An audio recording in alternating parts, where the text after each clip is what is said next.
Thank you, John. Today, I'm going to look at the results of our customer survey. First, I'll go through the survey questions, then summarise the results, and finally, I'll outline the conclusions. After that, there'll be time for questions and discussion. So, let's start with the survey questions.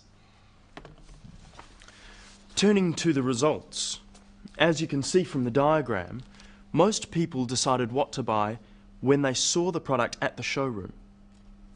About 1/3 made their decision based on what the salesperson said. The others knew what they wanted to buy already. Most of those made their decision on the recommendation of a friend. Only a few said they relied on advertising. Let's move on to the conclusions. The first one is that it's very important that salespeople on the floor know about our products. Another is that after-sales service is critical.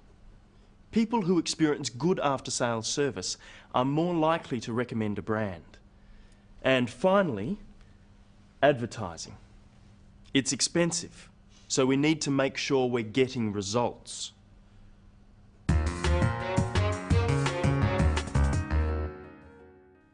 In today's program, we look again at a presentation. Tan is presenting the results of a survey. Let's see how he does it. How does Tan start his presentation?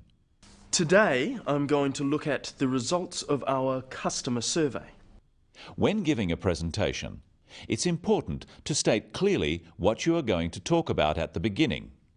What is your topic? For this, Tan uses the future tense, I'm going to. He could also have said, I will.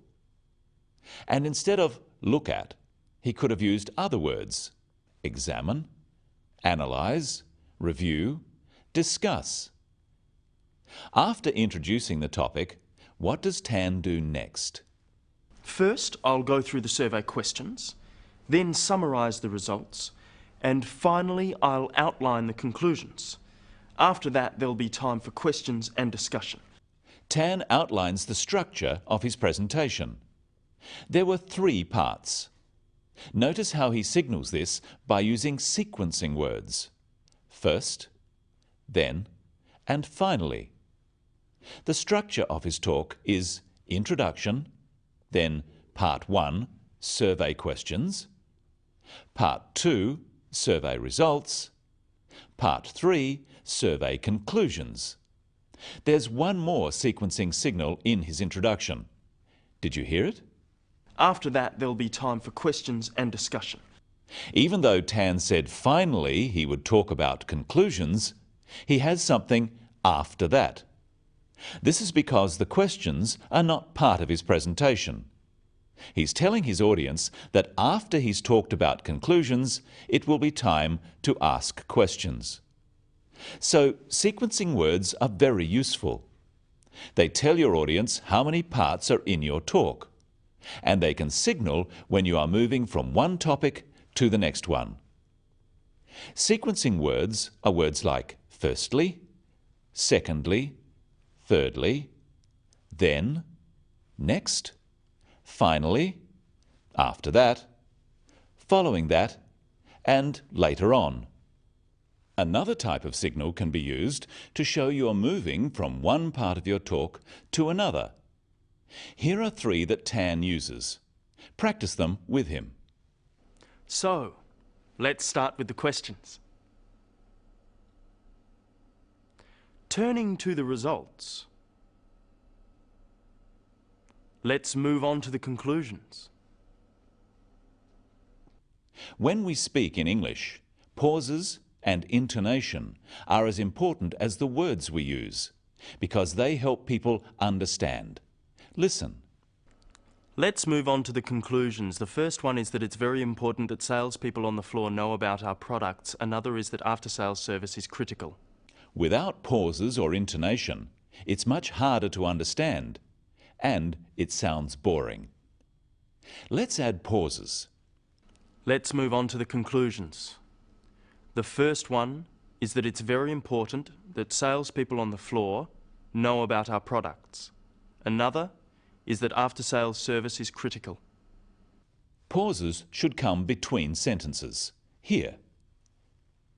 But you'll notice small pauses in the middle of sentences, after phrases. These help the listener to follow what is being said. Now we add intonation and stress.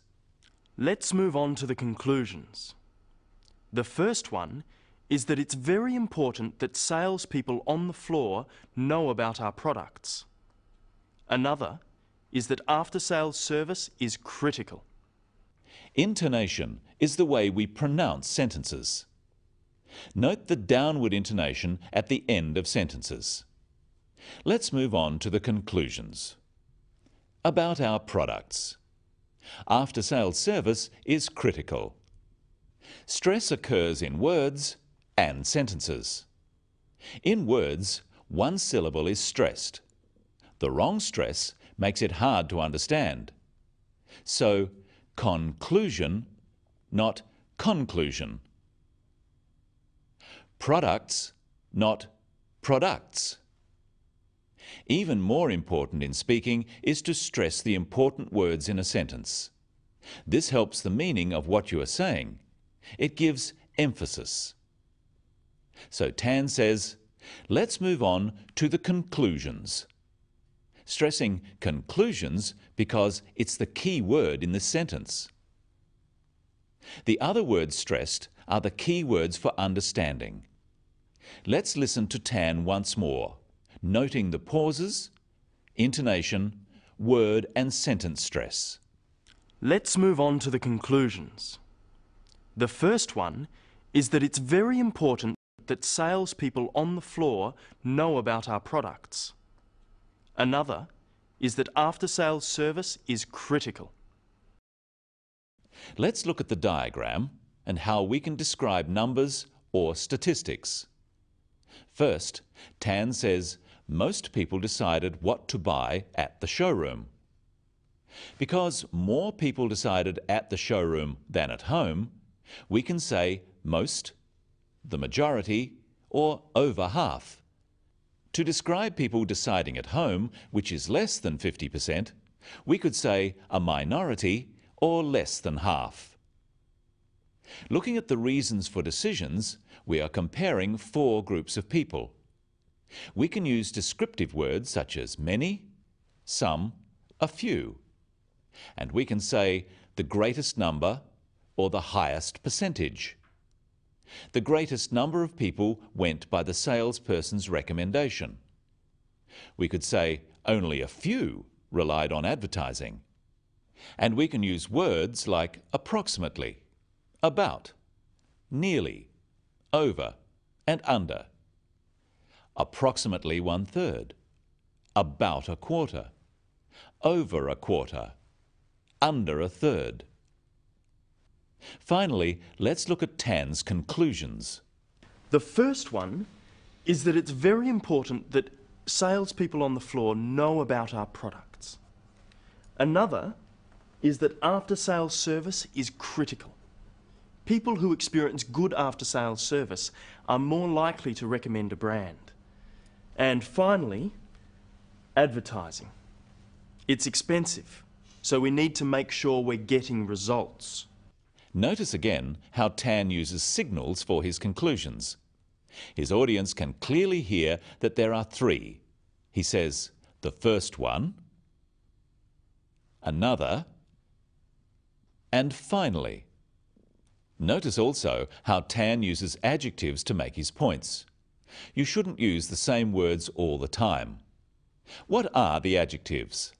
They are important, critical, and expensive.